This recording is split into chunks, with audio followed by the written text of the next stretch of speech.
सत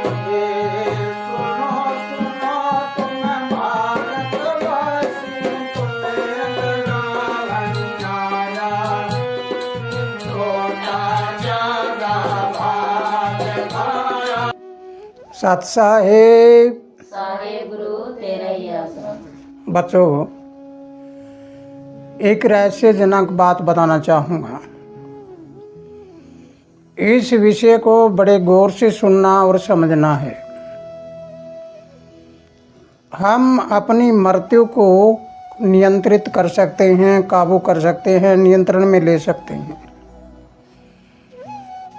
लेकिन इसको काबू करने के लिए हमें हमारे पीछे जाना पड़ेगा, जहाँ से हम जन्मे हैं। ये शरीर एक दिन जाना है, लेकिन जाने और जाने में अंतर होता है। हमें आज पूरी बात गहराई से समझनी है। तो आइए जरा हम सोचें और विचार करें कि हमारा जीवन क्या जीवन हमारा आयु पे निर्भर है, वर्षों पे निर्भर है, या श्वासों पर निर्भर है। हमारी जिंदगी श्वासों पर निर्भर है। श्वासों की गिनती, जैसे एक ब्लैडर, उसमें बार बार हवा भरते हैं, एक गुब्बारा जिसमें बार बार हवा भरते हैं। उस हवा भरने से उस गुब्बारे की क्षमता जब पूरी हो जाती है तो वो गुब्बारा फट जाता है। ठीक इसी प्रकार हमारे अंदर फेफड़े हैं। फेफड़े गुब्बारे की तरह हैं।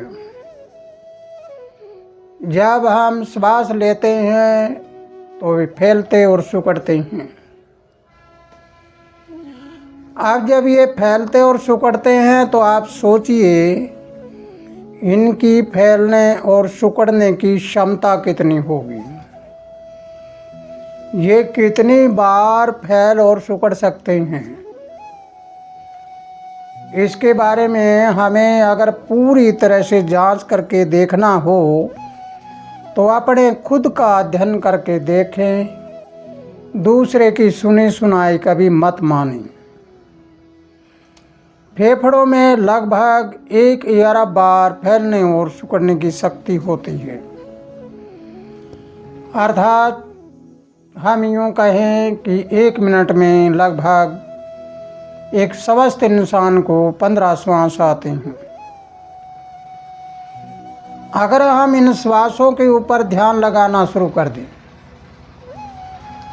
हम अपने श्वासों को नियंत्रण कर लें इसके ऊपर, तो हमारी आयु बढ़ सकती है और हमारी त्वचा ये जल्दी बूढ़ी नहीं होएगी। लेकिन प्राकृतिक नियम के खिलाफ जो इंसान चलता है वो समय से पहले बूढ़ा हो जाता है। तो आइए हम शुरुआत करते हैं कि जब आपका जन्म हुआ तब आपका पहला श्वास कब आया। बहुत सी बातें अंधविश्वासी है जो कहते हैं कि गर्भवास में बच्चा श्वास लेता था, लेकिन गर्भवास में श्वास नहीं थे, सारी इंद्रियां बंद थी। ये एक पानी की थैली में घूम रहा था गर्भवास में। जो ही इसने संसार में आना शुरू किया, अर्थात संसार में जन्म लिया, तो जन्म लेते ही पहला श्वास जब आया, पहले श्वास की ध्वनि ने क्या कहा, ओहं।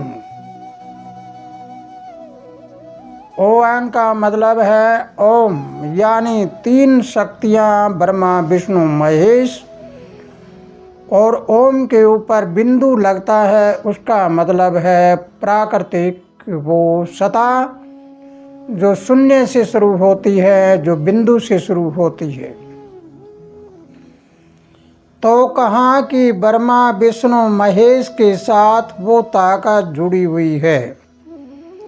श्वास जब अंदर गया तो क्या बोल दिया? ओहम। कुछ लोग ओहम भी कहते हैं कि वो है, वो हम के साथ है, और हम कहते हैं कि वो है, वो अंग के साथ है। जब ये श्वास वापिस बाहर निकला तो फिर ये सो की आवाज़ दी। इसने कहा सोहंग, कि सो है वो भी अंग के साथ। अब बच्चों, जब दोनों श्वासों के बीच में श्वास अंदर गया और वापस आया, तो ज़रा सोचिए, एक गाड़ी को जब हम टर्न करते हैं, घुमाते हैं, तो गाड़ी को बदलने में गाड़ी धीरे होती है या रुकती भी है? रोक कर अगर बैक करते हैं तो रुकती भी है। इस प्रकार हमारी श्वास क्रिया जब अंदर जाता है श्वास, तब वो रुकती है कुछ समय के लिए, कुछ क्षणों के लिए। अब हमें इसे देखना है कि ओहंग सोहंग, लेकिन एकदम से जाते ही श्वास वापिस नहीं मुड़ा। श्वास ने कुछ सेकंड मुड़ने के लिए समय लिया है, तो इस समय पर हमें ध्यान देना है।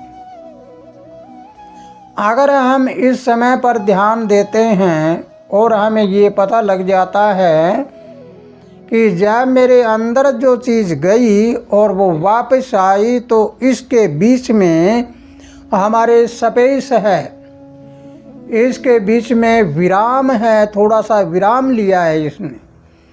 उस विराम में वो ताकत है जो ओम के ऊपर बिंदु होता है, अर्थात शब्द स्वरूपी ताकत होती है, शब्द की ताकत होती है। तो अगर हमने इस बात को समझ लिया है, तो हमें श्वासों को छोटा और बड़ा जानना है कि जब हमारा श्वास, जैसे आप अध्ययन करके देखना, हमने ऐसे श्वास लिया, श्वास अंदर गया और हमने थोड़ा रोक लिया, रोकने के बाद धीरे धीरे ये श्वास वापिस आया, बाहर निकला। जितना श्वास छोटा होगा, तुम अध्ययन करके देखना सभी लोगों पर, जो लोग श्वास जल्दी जल्दी लेते हैं उनमें नकारात्मक ऊर्जा होती है, उसकी जुबान भी गलत होती है, लड़ाई झगड़ा भी करते हैं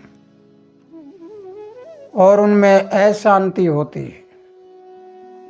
और जो इंसान लंबे लंबे सांस लेता है, लंबे सांस लेके उसके बीच में विराम लेता है, जो श्वास, उस विराम के ऊपर ध्यान रखकर चलता है, तो आयु भी बढ़ती है, शांति भी मिलती है, और हमें ये भी पता लगता है कि असलियत में मेरा जीवन मेरे अपने हाथ में है।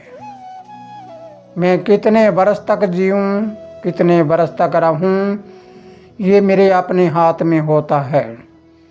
यही साधु मत होता है, यही सन्यास मत होता है, यही संत मत होता है, और यही ब्रह्म ज्ञान की विद्या होती है, यही श्वास क्रिया की गति होती है।